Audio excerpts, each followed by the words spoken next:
نبی پاک صلی اللہ تعالیٰ علیہ وآلہ وسلم نے اعتکاف کا جو مقصد بیان کیا وہ شب قدر کی تلاش بیان کیا۔ اعتکاف سے مراد یہ ہے کہ انسان سارا کچھ چھوڑ چھاڑ کے اللہ تعالیٰ کے گھر میں اس کی عبادت کے لیے، اس کو راضی کرنے کے لیے بیٹھ جائے، اور 10 دن جب وہ مسجد شریف میں حاضر رہتا ہے تو حضور صلی اللہ تعالیٰ علیہ وسلم فرماتے ہیں اللہ تعالیٰ اسے 2 حج اور 2 عمرے کا ثواب عطا کرتا ہے۔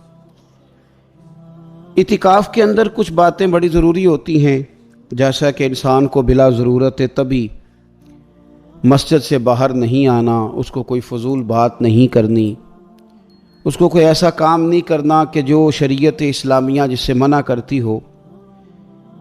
اس کے ساتھ ساتھ کچھ اعتکاف کے آداب بھی ہیں کہ اس نے 10 دن مسجد کے اندر رہنا ہے تو آخر اس نے کرنا کیا ہے۔ ہمارے ہاں لوگ مسائل پوچھ لیتے ہیں اور مسائل پوچھنے کے بعد پھر ان کی گنجائش سے بہت زیادہ فائدہ اٹھاتے ہیں۔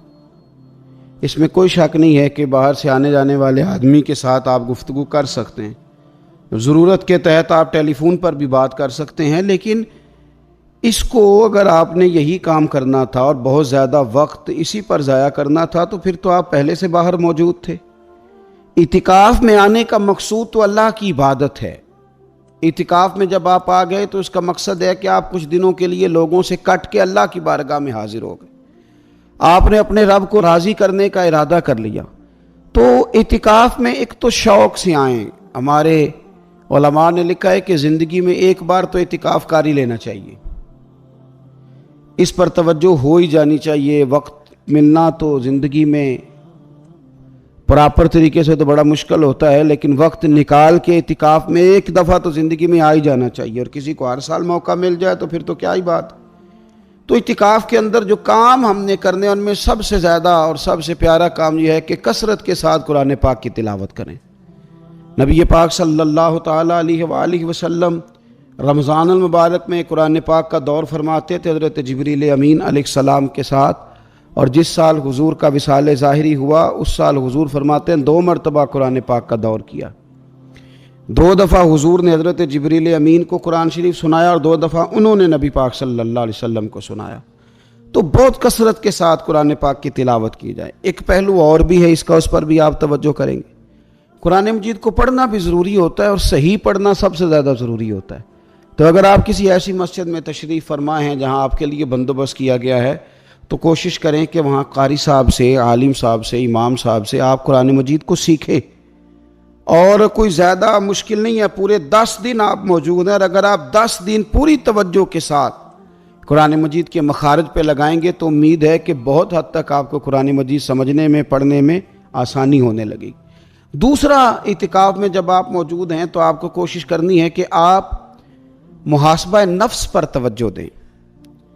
آپ اپنے اوپر غور کریں، زندگی میں کون سی ایسی غلطیاں ہیں جو جان نہیں چھوڑ رہی، ان کی کس طرح کر کے اصلاح کی جا سکتی ہے۔ کون سے ایسے کام ہیں جو میں کرتا ہوں تو اس غلطی میں زیادہ مبتلا ہو جاتا ہوں، اور کون سی ایسے کام ہیں، کون سی ایسی جگہ ہیں جہاں میں جاتا ہوں تو میرا ان غلطیوں سے نکلنے میں مجھے وہ جگہیں اور وہ کام مددگار ہوتے ہیں۔ تو اپنے محاسبہ نفس پر توجہ دی جائے۔ اعتکاف کے 10 دنوں میں موقع ملتا ہے انسان کو اپنے لیے سوچنے کا۔ حضرت مجدد الفسانی شیخ احمد فاروق سرہندی رحمۃ اللہ تعالی علیہ سے کسی نے پوچھا تھا کہ دنیا میں خوش نصیب شخص کون ہوتا ہے، تو فرمایا جسے دید قصور حاصل ہوتی ہے۔ حضور دید قصور کیا ہوتا ہے؟ فرمایا جسے اپنی غلطیاں نظر آنی شروع ہو جائیں۔ جب اللہ تعالیٰ کسی کے ساتھ بھلائی کا ارادہ کرتا ہے تو اس کی کمزوریاں، اس کی غلطیاں اس کے سامنے لاتا ہے تاکہ اسے اصلاح کا موقع ملے، اور جب ایسا نہیں ہوتا تو پھر تو لوگ جب غلطی مانیں گے ہی نہیں تو اصلاح کیسے ہوگی۔ تو اعتکاف کے 10 دنوں میں محاسبہ نفس پر خاص توجہ دیں، اپنی زندگی میں اپنا حساب کریں، اپنا حساب۔ اور جناب عمر فاروق رضی اللہ تعالیٰ عنہ کی وہ روایت ہمیں بتاتی ہے کہ حساب کر لو اس سے پہلے کہ تمہارا حساب کیا جائے۔ تیسری بات، ایک تو قرآن پاک پڑھیں گے، ایک محاسبہ نفس کریں گے، تیسری بات مراقبہ کریں۔ کچھ دیر کے لیے بیٹھیں، یہ غور کریں کہ رب تعالیٰ نے ہمیں نعمتیں کتنی عطا فرمائی ہیں۔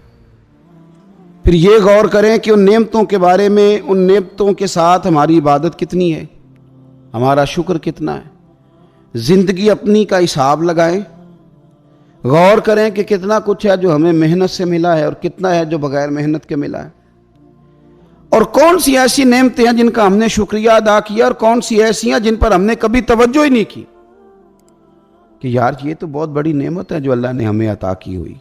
اپنی گردن کو جھکا کے تھوڑا غور و فکر کریں۔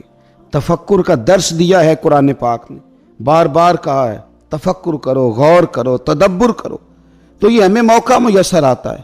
چوتھی بات، اعتکاف کے دنوں میں اپنے رب کریم کے ساتھ اپنی توجہ کو لگائیں۔